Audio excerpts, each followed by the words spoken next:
السلام عليكم، نتمنى تكونوا على خير وبخير. اليوم باذن الله غنتقاسم معكم واحد المهلبيه بالسميده رخيصه وسهله ولذيذه وغزاله. نتمنى ان شاء الله باذن الله تنال اعجابكم وتجربوها. وقبل ما نبدا الفيديو فضلا منكم وليس امرا، ما تنسوش دائما تدعمونا بلايك والاشتراك مع تفعيل الجرس باش يوصلكم دائما الجديد. ندوزو للمقادير. بالنسبه للمقادير تشوفوا سهله واقتصاديه. عندي لتر من الحليب، عندي 125 غرام ديال السميده الرقيقه ديال الحرشه، عندي 100 غرام ديال السكر سنيده، عندي واحد 2 معلقات ديال الزهر، خصوصا الا كان الزهر البلدي تيجي حسن تيجي غزال، عندي واحد شويه ديال الملحه، عندي معلقه كبيره ديال الحليب ديال الغبره، الحليب مجفف، وعندي واحد المعلقه صغيره ديال نكهه الفاني. بالنسبه للطريقه البنات سهله، مباشره نخويو الحليب،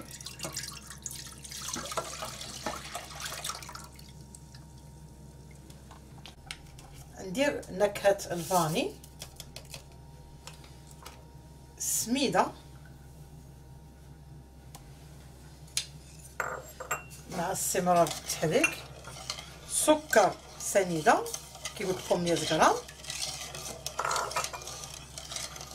الحليب المجفف الا ما كانش عندكم متوفر ماشي مشكل ما ديروش. لابد البنات الملحه، هي حتى التالي عاد يمكننا نديرو هاد 2 معلقات ديال الزهر باش يبقى المذاق ديالهم باين. غندير العناصر كلها فوق النار حتى تعقد وطيب ديك السميده مزيان، وتذوب في نفس الوقت السكر سنيده وهذا الحليب اللي راه باين مع السمره في التحريك والطياب يعني فوق النار، كلشي غادي يتحرك كلشي غادي يطيب.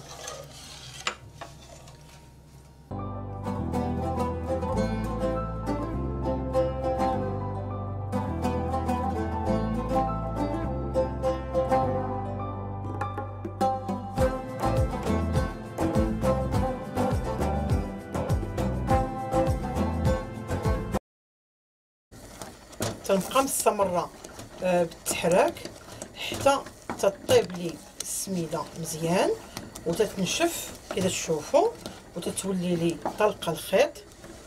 وبالنسبه للطريقه ديال التحراك ما يمكنش توقفوا عليها كاع باش ما تتلصق لكمش البنات. كتشوفوا هي ماسخه ما حتى شي حاجه، راه من وقفت وانا تنحرك كتشوفوا. دابا غنطفي عليها البوطه لحقاش صافي دابا راها وجدات.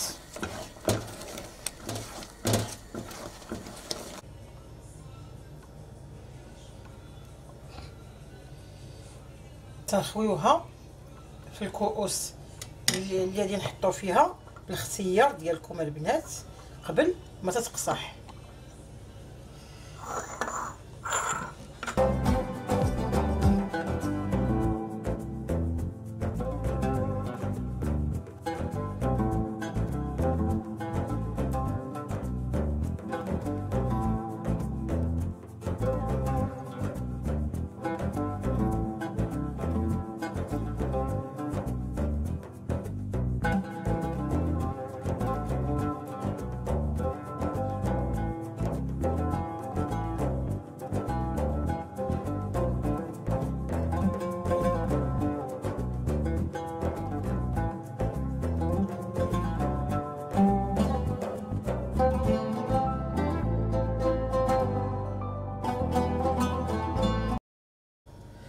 من بعد ما طيبت كي تشوفوا التحليه ديالي ديال السميده كيفاش تشوفوا خويتها في الكؤوس فرديه، وبالطبع ان الاختيار تيبقى ديالكم.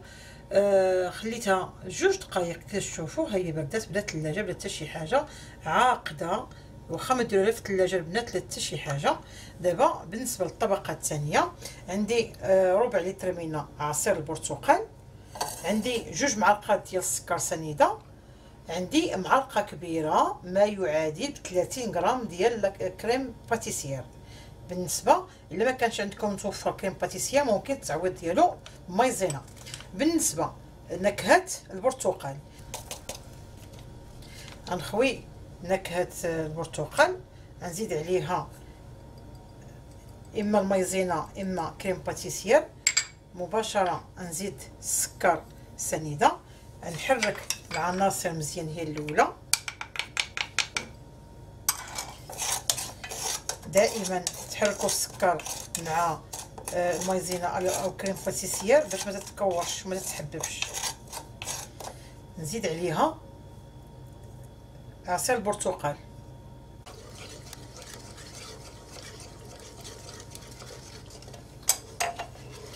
تنبقى مستمره تحرك مزيان. نوضعو فوق النار حتى يعقد.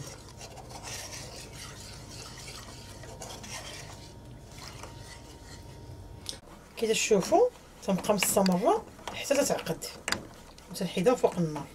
دابا راها عقدت. تنخوي معلقه فوق من الكؤوس اللي فيها تحليه اولا مهلبيه. والبنات نذكر لكم بان ديك 2 معلقات ديال الزهر اللي ذكرت لكم قبيله راني نسيت ما صورتهاش، راني درتها في التالي باش عطاتني المذاق. دائما المذاق تجي فيه رائع بالنسبه للمهلبيه، دائما ما زهر تجي باينه فيها غزاله. كي تشوفوا البنات تقادوا بيديكم غير بشويه باش ما تقصحش التحليه ديالنا. قادوا غير بشويه. وبالنسبه للتزيين اختيار على حساب اللي موجود. انا براسي اللي عندي غادي نزوق به.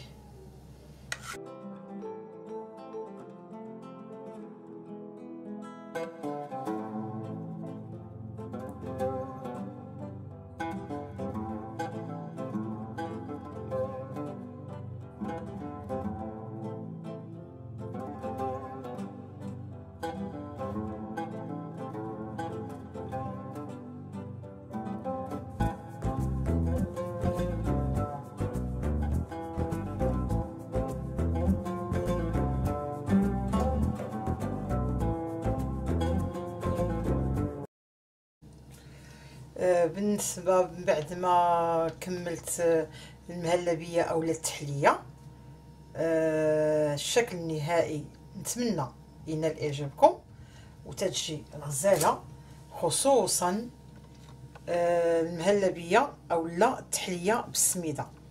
غزاله واقتصاديه، نتمنى ان شاء الله باذن الله تجربوها.